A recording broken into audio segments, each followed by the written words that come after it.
بسم الله الرحمن الرحيم. الحمد لله رب العالمين. اللهم صل وسلم وبارك على محمد وعلى آل محمد.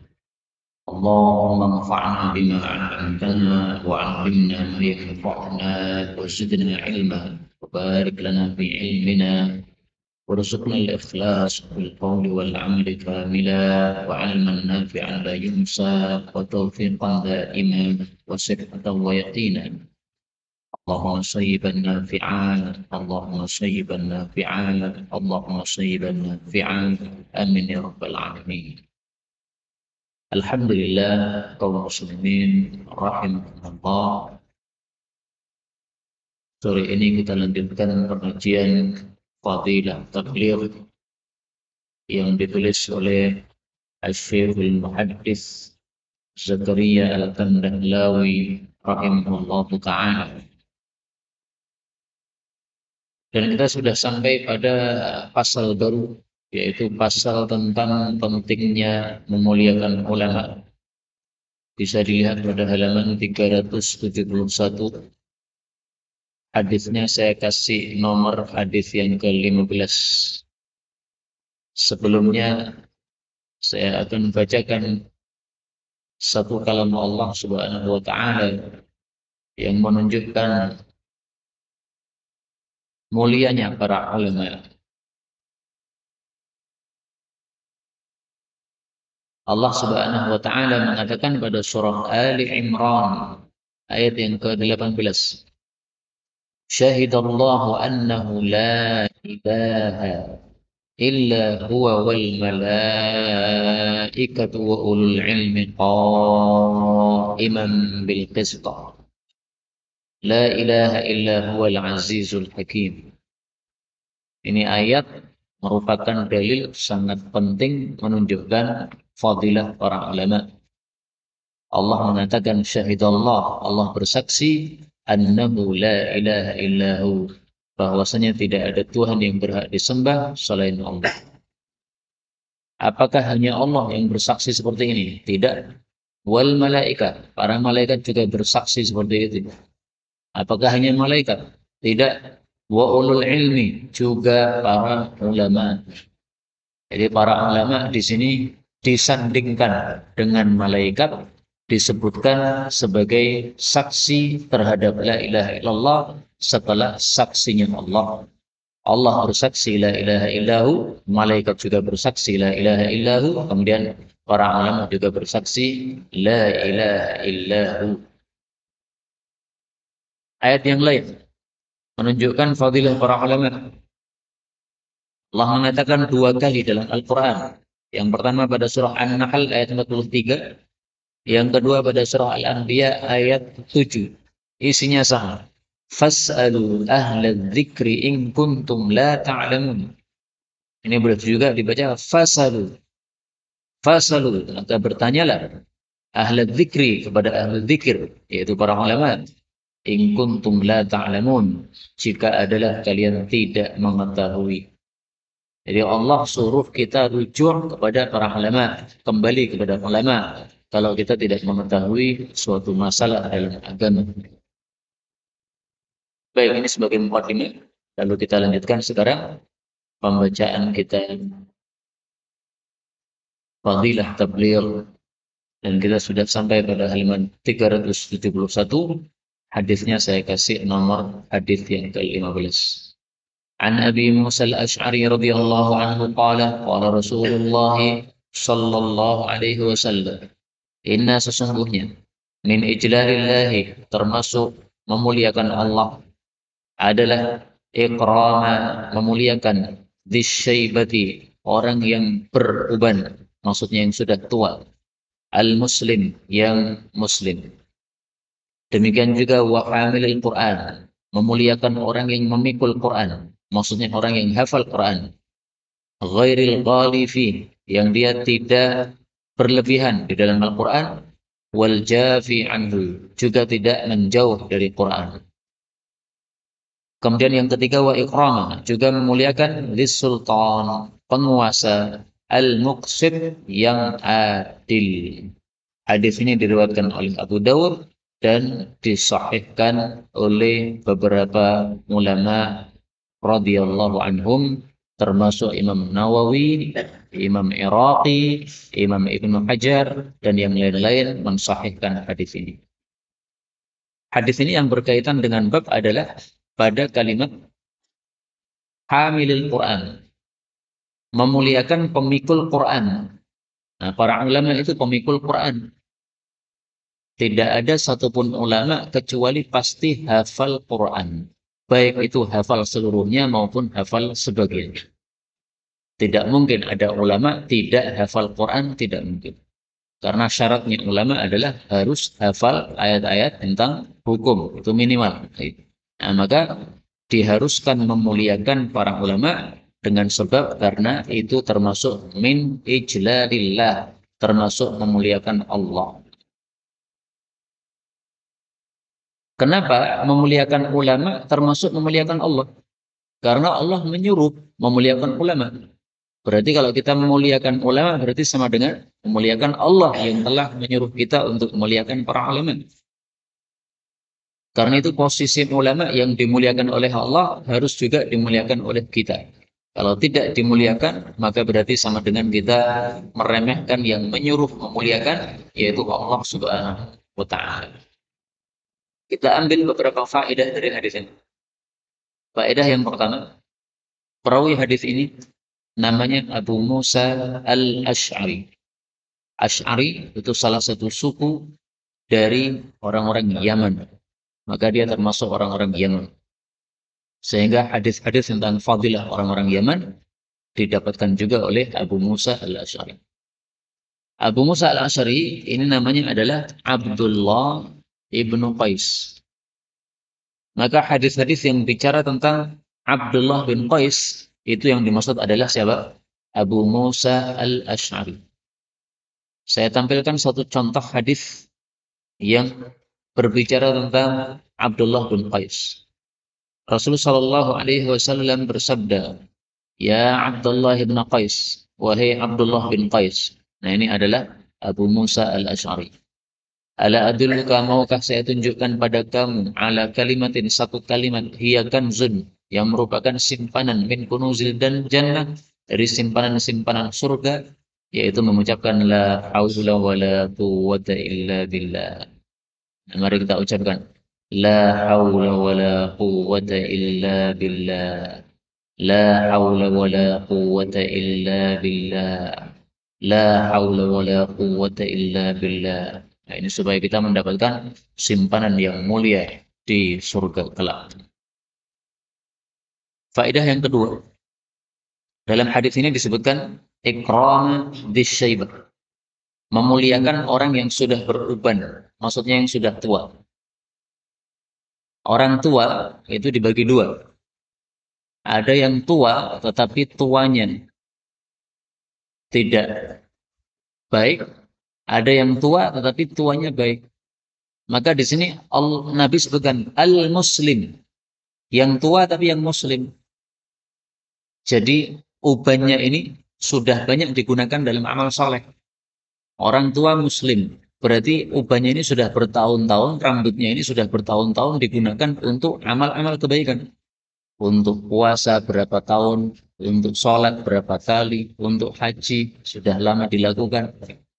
Nah, maka rambut atau kepala yang sudah lama digunakan untuk kebaikan-kebaikan ini hendaklah dimuliakan karena dia memiliki fadilah, yaitu lama dalam melakukan amal-amal yang soleh.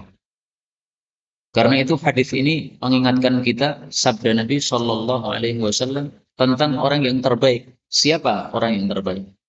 Khairun nas, manusia terbaik. Man tala umru, orang yang usianya panjang.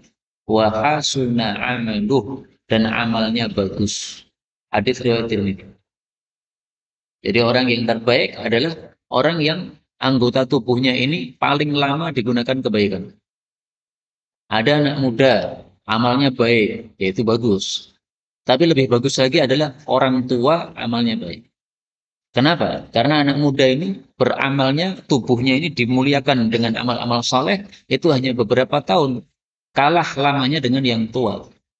Nah, sementara Suatu tubuh itu menjadi mulia apabila lama digunakan untuk kebaikan-kebaikan. Termasuk tempat juga. Masjid, ini ada masjid baru, ini ada masjid kuno. Yang paling utama adalah masjid yang paling kuno. Kenapa? Karena lebih lama digunakan untuk kebaikan-kebaikan. Karena itulah para ulama salaf, mereka kalau singgah di satu tempat, pertanyaannya hanya satu, mana masjid paling kuno di tempat ini? Singgah di satu kampung, ini melakukan safar, ya. Singgah di satu kampung. Untuk sholat itu mereka tanya dulu, mana di kampung ini masjid paling kuno? Nah, setahu saya Masjid Darussalam ini termasuk masjid kuno. Nah, sehingga ini masjid paling utama, lebih utama daripada masjid-masjid yang lain yang baru. Fadilah sholat di dalamnya lebih utama daripada sholat di masjid-masjid yang baru yang lain. Kemudian faedah berikutnya. Apa yang dimaksud pemikul Quran yang tidak berlebihan padanya, tidak menjauh darinya? Yang dimaksud berlebihan di sini adalah berlebihan di dalam mengamalkannya maupun di dalam membacanya. Dua-duanya tercela.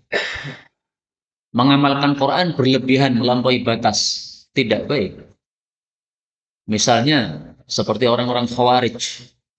Mereka membaca Quran, berusaha mengamalkan Quran, tetapi mengamalkannya tidak sesuai aturan. Akhirnya malah melampaui batas.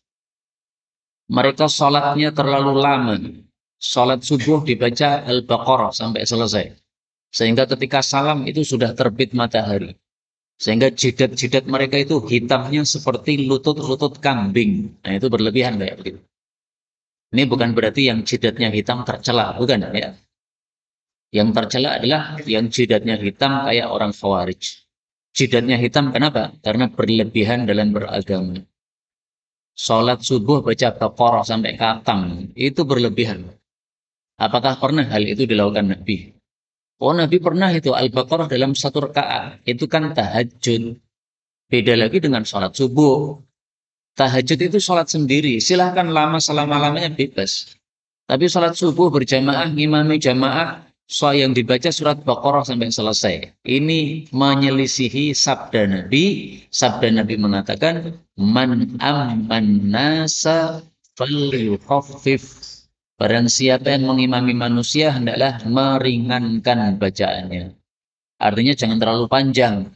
Nah, maka Khawarij itu mereka juga orang-orang Muslim, tetapi Muslim yang Muslim yang ghali, yang berlebih-lebihan di dalam mengamalkan Quran ini. Nah, bukan itu yang disuruh dimuliakan. Kalau mereka berlebihan dalam Quran, tidak dimuliakan. Demikian juga termasuk berlebihan di dalam membaca Quran. Membaca Quran itu biasa saja, tidak usah berlebihan. Misalnya tentang masalah panjang dan pendeknya. Ya, panjangnya biasa saja, ya, mat, jaiz, misalnya 2 ketukan atau 4 ketukan. Tidak perlu terlalu keras seperti mengatakan, kamu itu panjangnya kurang setengah, kamu masih 3,5, tambahi setengah lagi. Oh, kamu panjangnya kurang sedikit, ini baru 3/4 atau kurang 1/4. Nah, kok bisa nemu 1/4 setengah dan 1/5 itu dari mana kayak begitu? Jangan berlebihan begitu. Dikira-kirakan panjang itu ya, 4 ketukan, 6 ketukan. Nggak usah pakai pecahan-pecahan begitu menunjukkan berlebih-lebihan. Demikian yang dijelaskan oleh guru kami, Syekh Walid Hafizahullah Ta'ala. Berlebihan dalam tajwid pun juga tidak baik karena tidak sesuai dengan ajaran Nabi Sallallahu Alaihi Wasallam. Adapun jafi, orang yang menjauh dari Quran, ini menjauh juga dari 2 hal tadi. Menjauh dari mengamalkan Quran dan juga menjauh dari membaca Quran. Ada orang-orang yang berilmu tapi menjauh dari membaca Quran, tidak pernah baca Quran. Nah, ini tercela. Mestinya orang berilmu, orang-orang yang sudah lancar membaca Quran seperti kita, ini mestinya lebih dekat kepada Quran daripada orang-orang yang tidak lancar. Mereka tidak lancar, tidak sering baca Quran, ya wajar, mereka kesusahan. Lah kita yang sudah lancar, tetapi tidak sering baca Quran, setiap hari tidak buka Quran, ini berarti satu aib bagi kita. Karena itu paling bagusnya supaya kita tidak termasuk orang-orang yang jafi, orang-orang yang menjauh dari Quran. Paling bagusnya setiap hari kita punya waktu di mana kita baca Quran. Ba'da subuh silahkan, ba'da maghrib silahkan. Waktunya sesuai dengan kesempatan masing-masing. Kalau saya paling suka memang ba'da subuh dengan sebab sabda Rasulullah sallallahu alaihi wasallam, "Burika li ummati fi bukuriha." Allahumma barik li ummati fi bukuriha. Ya Allah, berkailah untuk umatku pada waktu bukurnya, yaitu pada waktu subuh, ba'da subuhnya. Itu adalah waktu yang berkah. Sebagian ulama berpendapat, tidaklah terpuji orang yang sudah terlewat 40 hari belum khatam Quran. Artinya batas minimal khatam Quran itu berapa? 40 hari. Menurut sebagian ulama. Apa ada dasarnya? Ada. Mari lihat. Iqra'il Qur'ana fi arba'ina yauman. Khatamkanlah Al-Quran di dalam 40 hari. Hadis riwayat Tirmidzi. Nah, silahkan lihat hadis ini dalam kitab Sunan Tirmidzi. Beliau menjelaskan dalam kitab tersebut bahwa berdasarkan hadis ini, sebagian ulama berpendapat tidak sepantasnya orang belum khatam Quran padahal sudah lewat berapa? 40 hari. Jadi batas terakhir 40 hari. 40 hari belum khatam, tercela itu. Kecuali tadi yang bacaannya tidak lancar ya. 40 hari mungkin susah dia. Yang bacanya sudah lancar kayak kita yang sudah lama ngaji begini. Nah, ini harus bisa 40 hari khatam. Kalau bisa lagi ditingkatkan 30 hari khatam berarti 1 hari 1 juz. Baik, kita lanjutkan. Kemudian ikramidzis sultan, memuliakan pemimpin, tapi pemimpin yang muqsit, yang adil. Maka pemimpin ada dua. Ada yang adil, ada yang tidak adil. Yang pantas dihormati adalah pemimpin yang adil. Yang tidak adil, tidak ada kemuliaan padanya, sehingga tidak disebutkan di sini oleh Rasulullah sallallahu alaihi wasallam. Pemimpin yang adil tidak hanya kita disuruh memuliakan, bahkan Allah besok memuliakan di akhirat. Innal muqsitin, orang-orang yang adil, indallah, di hadapan Allah. Yaumal qiyamah, besok di hari kiamat, ala manabir min nur, di atas mimbar-mimbar yang bersinar. An yaminir rahman, di kanannya Allah Subhanahu wa taala. Siapa mereka itu? Alladzina ya'dilun, orang-orang yang adil fi hukmihim, dalam hukum mereka, wa ahlihim, di dalam keluarga mereka juga adil, wa ma hullu, dan apapun urusan yang mereka menjadi pengurus di dalamnya, mereka adil. Hadis riwayat Muslim. Jadi pemimpin itu sebenarnya posisi yang sangat bagus di dalam Islam ini dengan syarat adil. Ketika tidak adil, maka nol nilainya di hadapan Allah Subhanahu wa taala. Tapi ketika adil, maka sangat dimuliakan di dalam Islam. Kita lanjutkan hadis yang ke-16. Ini masih halaman 371. An Ubadah bin Samit radhiyallahu anhu, anna Rasulullah sallallahu alaihi wasallam qala, "Laisa min ummati," tidak termasuk dari umatku, man lam yujilla, orang yang tidak memuliakan kabirana, orang tua di antara kita, di antara kami, wa yarham, dan tidak merahmati saghiranan, anak kecil dari kami, wa ya'rif, dan tidak mengetahui li'alimina, untuk para ulama kami, yaitu tidak mengetahui hak-hak mereka. Hadis diriwayatkan oleh Ahmad dan Hakim. Jadi ulama itu punya hak yang harus diketahui, hak tersebut diberikan kepada mereka. Kalau tidak, berarti laisa min ummati, bukan termasuk dari umatku. Umat Nabi siapa? Umat Islam. Jadi seolah-olah Nabi mengatakan, yang tidak memuliakan ulama bukan muslim. Ini kan ancaman keras, Pak. Bukan muslim berarti apa? Kafir, kan begitu. Nah, maka ini ancaman keras, meskipun bukan berarti orang yang tidak memuliakan ulama otomatis kafir. Tidak. Ini kalimat-kalimat zajr, ancaman keras, tujuannya supaya betul-betul dihindari. Ulama itu tingkatannya beda dengan manusia biasa. Sebagaimana Nabi, tingkatannya beda dengan manusia biasa. Meskipun Nabi itu ya kencing, ya berak, tapi tingkatannya di hadapan Allah itu tinggi.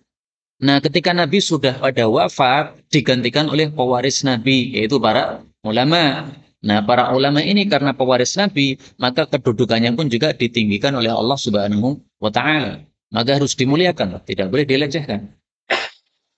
Menuduh manusia biasa itu tingkatan dosanya lebih rendah daripada menuduh ulama. Menuduh ulama itu dosanya lebih besar. Menuduh Habib Rizik berbuat mesum sama seorang perempuan. Oh, itu dosanya lebih besar daripada menuduh orang biasa berbuat mesum kepada seseorang. Karena ini melanggar dua hal. Pertama, melanggar dalam hal menuduh seorang muslim. Ini sudah dosa besar di hadapan Allah. Kedua, apalagi dia seorang ulama. Ini derajatnya tinggi di hadapan Allah. Dilecehkan. Makanya sampai muncul ada perkataan ulama, luhumul ulama'i masmumah. Dagingnya para ulama itu beracun. Maksudnya apa? Orang yang menggunjing para ulama itu kan sama dengan memakan daging mereka. Nah, memakan daging ulama beracun. Kalau makan racun ya mampus nanti. Jadi maksudnya berbahaya sekali menggunjing para ulama. Berbeda dengan menggunjing manusia biasa meskipun sama-sama dosa besar di hadapan Allah Subhanahu wa Ta'ala. Saya tampilkan di sini dalil yang menunjukkan besarnya dosa menuduh seseorang. Bagaimana lagi kalau menuduh ulama? Wa man qala fi mu'min, barang siapa yang berkata tentang seorang mukmin, ma laysa fihi, sesuatu yang tidak ada pada dirinya, berarti menuduh. Askanahullah, Allah akan berikan tempat tinggal dia, Allah akan benamkan dia radghatal khabal, pada tempat radghatul khabal, yaitu nanah-nanah penghuni neraka. Hatta yakhruja mimma qala, sampai dia keluar dari tuduhan tadi. Walaysa bi kharij, padahal tidak mungkin keluar darinya. Sudah sampai alam akhirat. Ya, ini hadis riwayat Abu Dawud sahih. Nah, ini di sini Allah, di sini Nabi sebutkan mukmin, orang beriman saja. Nuduh orang beriman biasa. Ini sudah dosa besar begini. Sampai dibenamkan dalam nanah di neraka. Bagaimana lagi kalau para ulama yang dituduh? Ini dosanya pasti lebih besar di hadapan Allah Subhanahu wa Ta'ala. Kemudian di sini Nabi sebutkan juga yujilla tabirona, memuliakan orang tua. Nah, ini sama dengan hadis sebelumnya tadi, memuliakan yang sudah beruban, itu maksudnya yang sudah tua. Kemudian ada tambahan di sini, merahmati anak kecil. Jadi ringkasnya, kita ini ketemu dengan sesama muslim, itu hanya ada dua kemungkinan. Kemungkinan pertama, orang itu lebih tua dari kita. Berarti kita harus lebih hormat. Jangan disamakan dia dengan kita lebih muda. Kemudian yang kedua, kita ketemu dengan yang lebih kecil, maka kita hendaklah rahmat kepada yang kecil tersebut. Baik, kita lanjutkan hadis berikutnya. Al-haditsus sabi' asyar, hadis yang ke-17. Wa an Abi Umamah radhiyallahu anhu an Rasulillah sallallahu alaihi wasallam qala. Thalathatun, ada tiga orang, la yastakhiffu bihim, tidaklah meremehkan tiga orang tadi, illa munafiq, kecuali orang munafik. Yang pertama, dzusyaibah, orang yang sudah beruban, maksudnya orang yang sudah tua, fil Islam, di dalam Islam. Yang kedua, wadul ilmi, dan orang yang memiliki ilmu, yaitu para ulama. Yang ketiga, wa imamun muqsitun, dan pemimpin yang adil. Hadis diriwayatkan oleh Tabarani dalam Mu'jam Kabir dari riwayat Ubaidillah bin Zahar dari Ali bin Yazid, wa kilahuma, dua-duanya adalah dhaifun, rawi yang dhaif. Jadi ringkasnya hadis ini derajatnya apa? Dhaif. Sehingga tidak bisa kita katakan sebagai sabda Nabi Shallallahu Alaihi Wasallam secara yakin. Ada kemungkinan sabda Nabi, ada kemungkinan juga bukan sabda Nabi Shallallahu Alaihi Wasallam. Tapi isinya semakna dengan hadis-hadis sebelumnya, bahwa kita diperintahkan untuk memuliakan tiga ini. Satu, orang tua, yang tuanya digunakan untuk kebaikan, yaitu orang Islam, bukan tua yang ahli mabuk dan sebagainya, bukan. Ya. Yang kedua, para ulama, meskipun masih muda usianya, tapi kalau dia ulama, maka harus dimuliakan. Jadi memuliakan ulama itu bukan karena orangnya dulu, tapi karena ilmu yang dititipkan oleh Allah kepada orang tadi.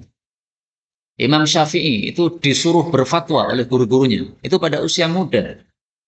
Usia 20-an tahun, Imam Syafi'i sudah diberi mandat oleh gurunya, kamu sudah bisa berfatwa, kamu berfatwa. Nah itu meskipun 20 tahun, itu sudah ulama itu. Itu harus dimuliakan. Karena itu Imam Ahmad bin Hambal ketika datang ke Mekah untuk berhaji, beliau tidak duduk di majelisnya Imam Sufyan bin Uyainah, tapi malah duduk di majelisnya Imam Syafi'i. Maka dia ditegur oleh temannya. Ngapain kamu duduk di majelisnya anak muda gitu? Imam Syafi'i kan masih muda. Sementara gurunya Ibnu Uyainah ini sudah sepuh-sepuh nih.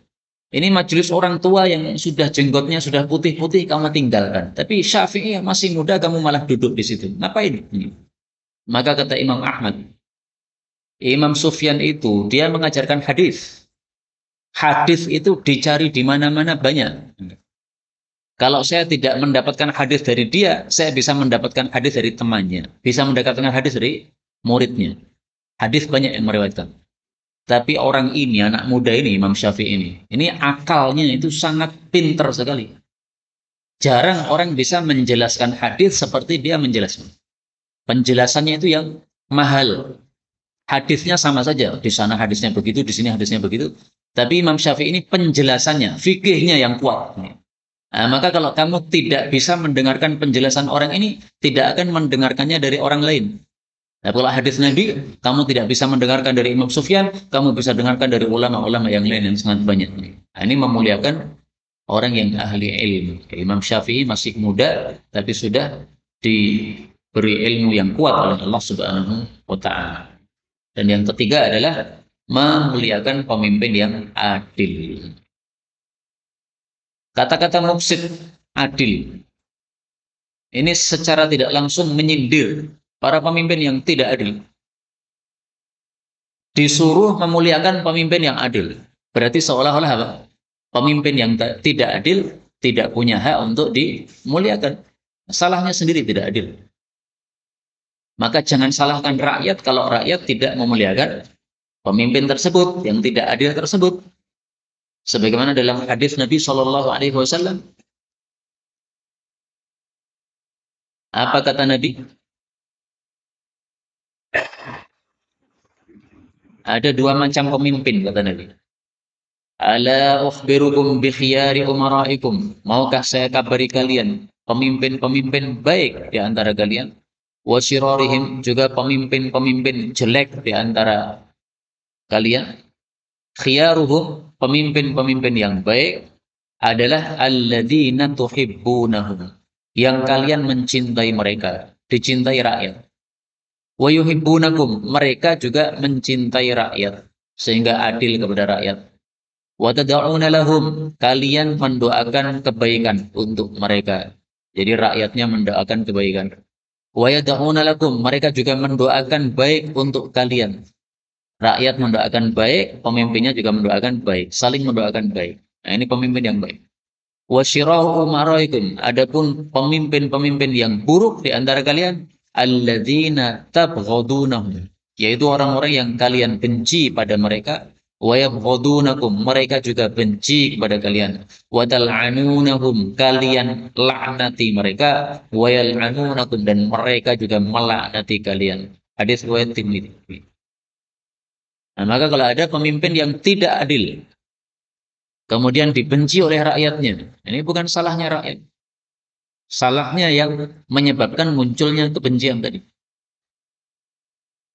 Sama dengan seorang anak, dia durhaka kepada bapak. Durhakanya kenapa? Tidak pernah dididik dengan agama. Itu bukan semata-mata salahnya anak. Ya bapaknya juga salah. Lah kamu punya anak nggak dididik dengan agama, ya akhirnya jadi berandal kayak begitu. Itu efek dari bapak tidak mau mendidik anak dengan kebaikan. Atau misalnya bapaknya terlalu keras terhadap anaknya. Yang semestinya anak ini bisa dinasehati, tidak perlu dipukul, tidak perlu dijelek-jelekkan dan sebagainya. Nah, ini malah dijelek-jelekkan, malah dipukul dan sebagainya, terlalu keras pendidikannya.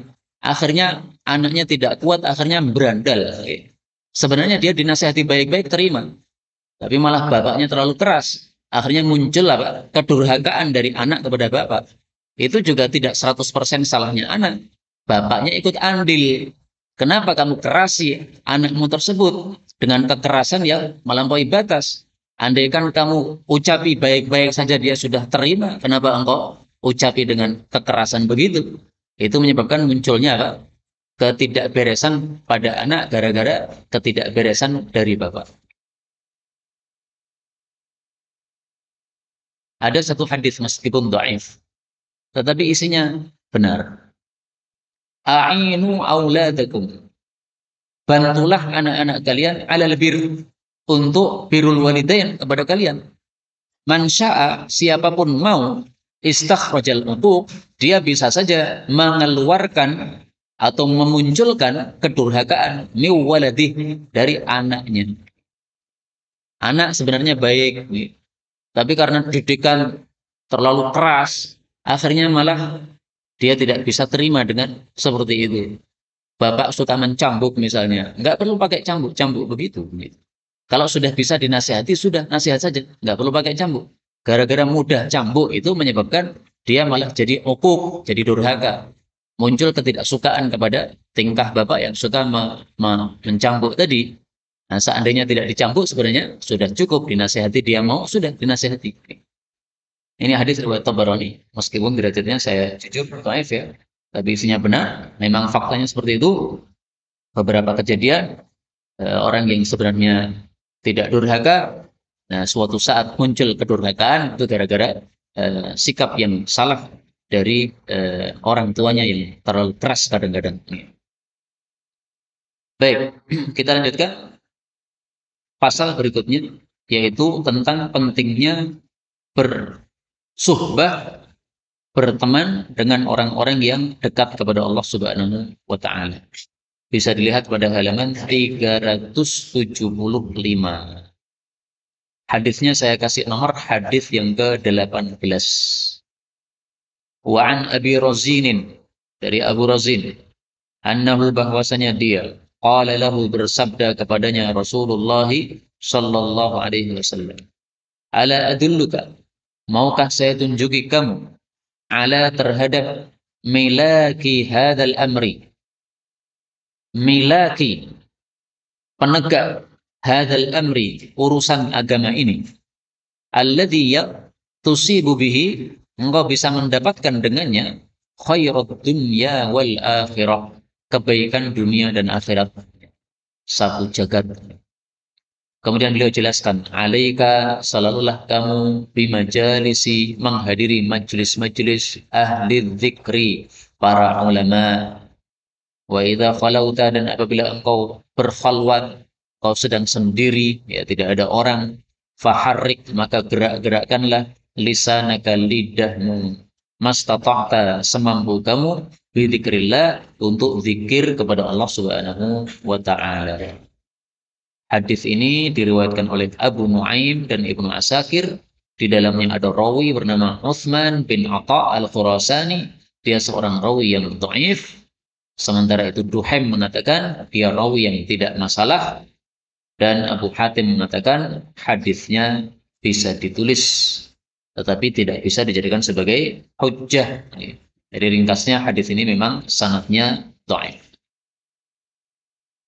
Maksud hadis ini adalah, satu, perintah untuk melazimi majlis ilmu. Majalisi ahli dzikir. Ahli dzikir maksudnya adalah apa? Para ulama. Taunya dari mana? Taunya dari ayat Quran. Tadi sudah saya tampilkan ayatnya, kita tampilkan lagi. Allah mengatakan, fas'alu ahla dzikri. Bertanyalah kepada ahli dzikir. Ahli dzikir itu siapa? Apakah yang suka zikir itu subhanallah, subhanallah, subhanallah, alhamdulillah? Bukan.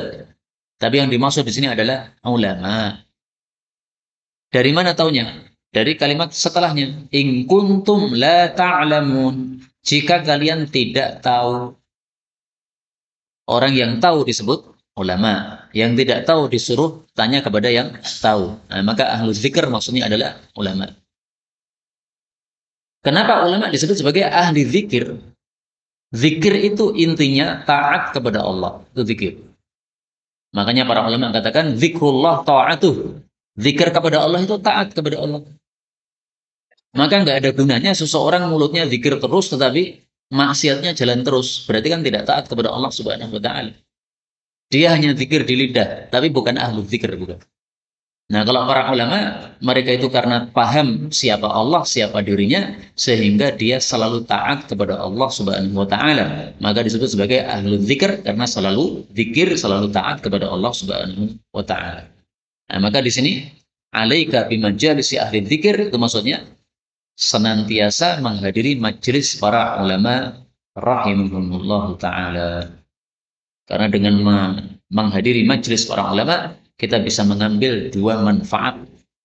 Manfaat pertama, mengambil ilmu yang disampaikan para ulama. Manfaat kedua, mengambil adab yang dilakukan oleh para ulama. Majelis-majelis ilmu zaman dulu, Imam Ahmad dan sebagainya, nah itu yang hadir itu dua macam. Ada para tulabul ilm, penuntut ilmu, mereka hadir dengan membawa pena menulis. Apa yang disampaikan oleh Imam Ahmad ditulis. Ada yang baru ditulis. Dan jumlah mereka tidak banyak. Lebih banyak lagi adalah yang hadir untuk mempelajari adab. Jadi melihat bagaimana adabnya Imam Ahmad. Bagaimana ketika beliau minum. Bagaimana beliau datang ke majelis. Bagaimana beliau meninggalkan majelis. Bagaimana beliau menjawab salam. Bagaimana beliau menjawab pertanyaan. Nah itu adab-adab itu yang dipelajari oleh mereka. Sehingga mereka datang tanpa membawa catatan. Karena tujuannya memang hanya mempelajari apa? Adab. Dan itu jumlahnya lebih banyak. Sementara yang menulis ilmu jumlahnya lebih sedikit. Kemudian perintah yang kedua di sini, kalau engkau sedang bersendiri, maka gerakkan lidahmu semampu kamu untuk zikir kepada Allah Subhanahu wa taala. Nah, ini yang disebut sebagai zikir lidah atau zikir lisan. Kenapa kata-kata khalautan? Kalau kamu sedang sendiri. Karena kalau kita tidak sedang sendiri, ya kadang-kadang manusia kan ketika tidak sedang sendiri, kadang ada kebutuhan untuk berbicara.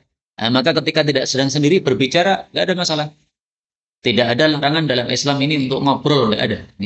Yang penting ngobrolnya dijaga. Jangan sampai ngobrol kemudian kesana kemari yang menyebabkan berdosa. Ngobrol kemudian bohong, ngobrol kemudian menggunjing orang, nah itu yang berdosa. Maka Islam tidak pernah sama sekali melarang ngobrol, nggak ada. Karena itu sungguh tercela orang yang puasa dari bicara. Ada seseorang puasa dari bicara. Katanya gara-gara membaca kitab Ihya Ulumuddin tentang bab bahaya lisan. Habis itu sehari-hari nggak pernah ngomong. Karena setelah mengetahui bahaya lisan. Ditanya orang, diam aja nggak mau jawab. Nah itu tercela kayak begitu. Itu bukan ajaran Islam itu. Itu kamu salah paham membaca kitab Ihya Ulumuddin. Dan memang orang kalau salah paham ketika membaca kitab Ihya, ya wajar. Karena di dalamnya ada hadis-hadis dhaif, bahkan hadis-hadis palsu. Saya tidak mencela kitab Ihya, tidak ya. Kitab Ihya itu kitab yang bagus, mengajari kita adab, bagaimana adab kepada Allah, adab kepada manusia, adab kepada diri sendiri. Tapi perlu diperhatikan, hadis-hadis di dalamnya ada yang palsu. Nah, itu kadang-kadang jadi racun. Salah satunya contohnya tadi. Ada orang nggak mau ngomong lagi. Gara-gara membaca kitab Ihya, bab tentang bahaya lisan. Akhirnya nggak mau bicara. Nah, itu salah begitu. Nah, maka di sini, idza khalauta, kalau kamu sedang bersendiri, ya, tidak ada gerakan mulut untuk bicara kepada orang lain, faharrik lisanaka mastata'ta bidzikrillah. Semampumu kamu gerakkan terus lidah untuk zikir. Jadi lidah ini jangan dimubadzirkan. Kita ini diberi oleh Allah anggota-anggota tubuh, ini terserah kita gunakan apa, kita gunakan kebaikan, maka akan mendapatkan pahala. Kita tidak gunakan, maka jadinya mubadzir. Kita gunakan untuk maksiat, maka jadinya menumpuk-numpuk dosa. Nah, silahkan pilih yang mana. Nah, maka di sini mastata'ta bidzikrillah, ya, semampumu gunakan lidah untuk zikir kepada Allah Subhanahu wa taala.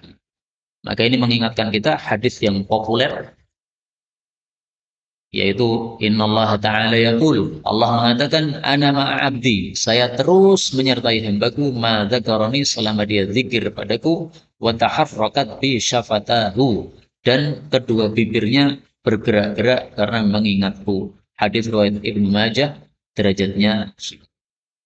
Nah, kalau di sini disebutkan syafata, yang gerak bibirnya,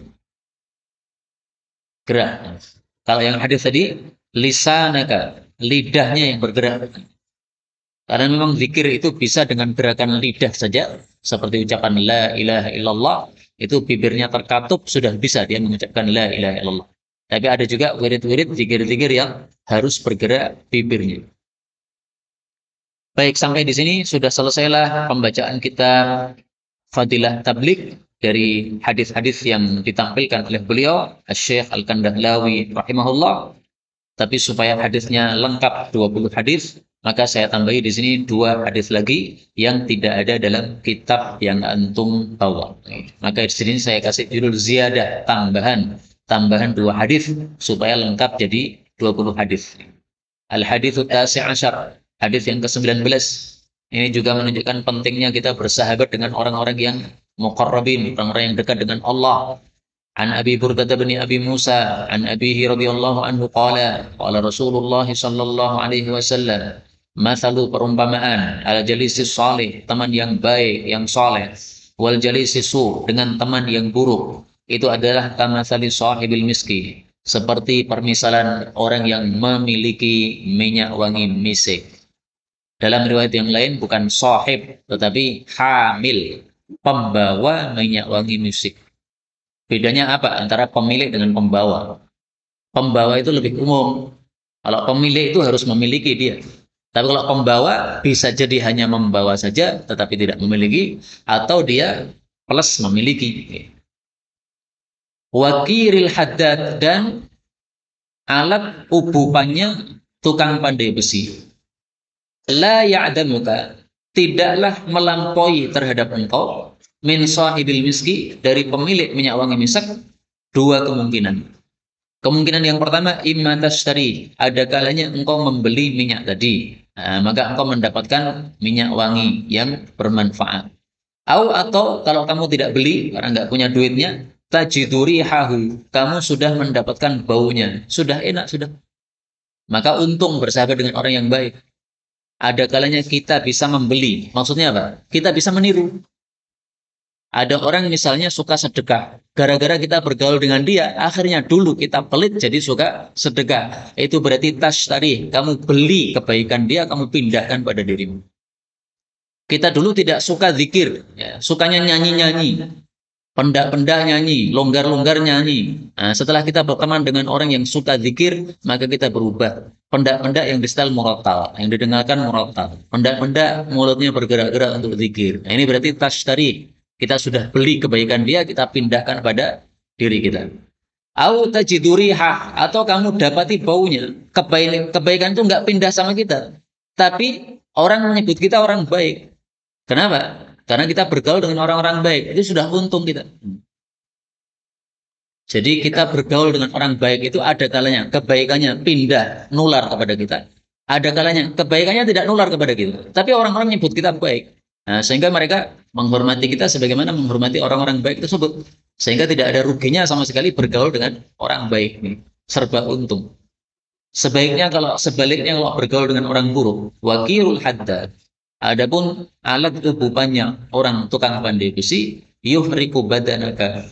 Dia membakar badan, au thawbaka, atau membakar bajumu. Maksudnya apa? Maksudnya keburukannya pindah sama kita. Yang dulu kita tidak pernah ngomong kotor, gara-gara bergaul dengan orang-orang yang omongannya kotor, akhirnya jadi ngomong kotor. Dulu nggak pernah ngerokok, gara-gara bergaul dengan orang yang ahli hisab, jadi ahli hisab. Ya, saya tidak katakan rokok haram, tidak ya. Saya katakan rokok diperselisihkan para ulama. Ada yang katakan haram, ada yang katakan makruh. Lebih mayoritas yang mengatakan haram daripada yang mengatakan makruh. Tapi intinya kalau kita bergaul dengan orang buruk itu keburukannya bisa berpindah pada kita, itu yang dimaksud di sini. Atau tajidu minhu, engkau mendapati darinya rihan khabithah, bau yang buruk. Artinya kamu terganggu. Tidak sampai membakar, tapi sudah terganggu dari bau busuknya itu. Itu sama dengan kita bergaul dengan orang buruk, kita tidak ikut-ikutan berbuat buruk, tapi orang-orang jadi bersikap kepada kita seolah-olah kita orang berbuat buruk. Orang dulu dekat sama kita gara-gara memuliakan kita. Nah, setelah kita bergaul dengan orang-orang buruk, akhirnya dijauhi. Kenapa? Karena dianggap itu orang buruk juga. Nah, temannya, gembulannya adalah orang-orang yang buruk. Nah, berarti kita mendapatkan bau yang busuk dari bergaul dengan orang-orang jelek tadi. Hadis ini muttafaqun alaih. Maka ringkasnya maksudnya adalah hendaklah kita bergabung, bergaul dengan orang-orang yang baik, orang-orang yang ngaji, cari mana ada komunitas pengajian, kita gabung, itu dalam rangka supaya kita mendapatkan kebaikan-kebaikan yang ada pada mereka. Kemudian saya tambahkan satu hadis lagi, ini saya hadis kasih nomor 20. An Abi Hurairah radhiyallahu anhu, anna Nabiyya sallallahu alaihi wasallam qala, ar-rajul, seseorang itu ala dini, di atas agama khalilihi, sahabatnya. Falyandur, maka hendaklah memperhatikan, ahadukum, masing-masing kalian, man, kepada siapa, yukhalil, dia berteman, dia bersahabat. Hadis riwayat Abu Dawud dan Tirmidzi, dan beliau menilai hadis ini hasan. Jadi hadis ini menghasung kita untuk memperhatikan siapa orang yang dekat dengan kita. Kalau ada orang dekat-dekat dengan kita, kita lihat, wah, orangnya ini memiliki amal-amal buruk atau sifat-sifat buruk, hindari, segera putus hubungan. Wah, orang ini baik ini. Kalau saya berteman nanti akan memberikan pengaruh positif pada diri saya. Nah, bergaulah, dekatilah, jalinlah hubungan yang baik supaya ada pengaruh positif untuk kita. Itu maksudnya. Karena itu dari keumuman hadis ini, kita bisa ambil pelajaran juga dalam bab fikih yang lain, yaitu dalam masalah menikah. Menikah laki-laki muslim dengan wanita kafir. Kalau kafirnya itu ahli kitab, itu boleh. Muslim menikahi Yahudi perempuan, Muslim menikahi Nasrani perempuan, boleh. Yang membolehkan Allah Subhanahu wa taala. Tetapi dari sisi lain, kita harus perhatikan juga al-rajul ala dini khalili. Seseorang itu berada pada agama sahabatnya. Artinya bisa terpengaruh dengan kebiasaan-kebiasaan yang dilakukan oleh sahabatnya itu. Nah, maka dikhawatirkan seorang laki-laki yang kejiwaannya lemah menikah dengan perempuan ahli kitab, tapi kejiwaannya kuat. Nah, biasanya yang kejiwaannya kuat ini yang mempengaruhi yang jiwanya lemah. Nah, itu bisa berbahaya. Bahkan bisa-bisa jadi murtad itu laki-laki muslim tersebut. Nah, maka meskipun diizinkan dalam Islam untuk kondisi sekarang ini, menurut saya wallahu a'lam bishawab, sangat-sangat tidak bagus kalau kita menikahi wanita-wanita kafir. Kondisi sekarang. Kecuali kondisi-kondisi tertentu. Misalnya ini ada seorang wanita yang sebatang kara dia. Kenapa sebatang kara? Ya karena keluarganya jauh mungkin, atau dia sebenarnya sudah tidak suka dengan agamanya yang lama, Yahudi atau Nasrani. Maka dia dikucilkan oleh keluarganya. Tapi dia juga belum masuk Islam. Nah, orang-orang seperti ini perlu dibantu. Nah, dinikahi boleh dalam rangka untuk apa? Membantu dia supaya Islamnya, masuk Islamnya lebih semangat, akhirnya tambah yakin, akhirnya masuk Islam. Nah, di sini saya tampilkan ayat yang membolehkan laki-laki menikahi wanita ahli kitab. Pada surat Al-Maidah. Dan ini sekaligus saya jawab untuk yang tadi siang bertanya tentang ini lewat WA. Ya. Nah, maka jawaban saya ini untuk beliau juga yang bertanya. Allah Subhanahu wa taala mengatakan pada surah Al-Maidah ayat 5. Wal muhsanatu minal mu'minat. Wanita-wanita yang baik dari kalangan wanita-wanita beriman, itu dihalalkan untuk kalian nikahi. Wal muhsanat, juga wanita-wanita yang baik, minal ladzina utul kitab, dari orang-orang yang diberi kitab, min qablikum, dari sebelum kalian. Maksudnya Yahudi, Nasrani. Idza ataitumuhunna ujurahum, kalau kalian berikan kepada mereka upah-upah mereka. Ini jelas menunjukkan bolehnya muslim menikahi wanita ahli kitab. Maka kafir dibagi dua. Ada kafir kitabi, kafir ahli kitab, Yahudi Nasrani. Ada kafir yang bukan ahli kitab. Hindu, Buddha, dan sebagainya. Yang boleh dinikahi hanyalah yang ahli kitab. Yang bukan ahli kitab, tidak boleh dinikahi. Tetapi yang ahli kitab pun disyaratkan wal muhsanat. Harus wanita-wanita yang baik. Akhlaknya baik, pekertinya baik, punya sifat malu, dan sebagainya. Wanita ahli kitab tapi kita nikahi hanya semata-mata tertarik karena cantiknya, putihnya kulitnya, dan sebagainya. Tidak melihat adabnya, itu tidak diizinkan kayak begitu. Yang diizinkan adalah yang muhsanat. Wanita-wanita yang baik, yang menjaga diri, tidak berbuat mesum, tidak berbuat zina, dan sebagainya. Tapi memang saya jujur ya, meskipun ayatnya jelas seperti ini, saya jujur, di sini ada perselisihan pendapat para ulama. Perselisihan pendapatnya bukan dalam hal mengimani ayat ini, bukan. Tapi dalam hal menafsirkan kata-kata alladzina utul kitab. Adakah sekarang ini ahli kitab atau sudah tidak ada? Sebagian ulama berpendapat sekarang sudah tidak ada ahli kitab. Nah terus bagaimana dengan Yahudi Nasrani? Kan mereka ahli kitab. Yahudi Nasrani yang sekarang sebagian ulama menganggap sudah bukan ahli kitab. Kenapa? Karena sudah terlalu jauh dari kitab yang mereka diberi oleh Allah Subhanahu wa taala. Kitabnya di sini, mereka di sini. Udah jauh sekali. Artinya apa? Perubahan terhadap kitab suci mereka itu sudah sangat fatal. Sudah bisa dikatakan 100%-nya sudah berubah. Dengan bukti, kita lihat kitab Taurat di Indonesia isinya berbeda dengan kitab Taurat yang di luar negeri. Luar negeri pun tiap negara isinya beda-beda. Cetakannya beda-beda, isinya beda-beda. Nah, sehingga menyebabkan bahwa sebagian ulama menganggap mereka sudah bukan ahli kitab. Kalau sudah bukan ahli kitab berarti tidak boleh untuk dinikahi. Meskipun pendapat yang saya yakini sampai hari ini, pendapat yang mengatakan mereka masih ahli kitab, hukum-hukum ahli kitab masih berlaku pada mereka. Wallahu a'lam bishawab. Inilah yang dapat dipelajari pada kajian kali ini. Sisa waktu kita gunakan untuk soal jawab kalau ada. Wallahu a'lam bishawab. Alhamdulillahirabbil alamin.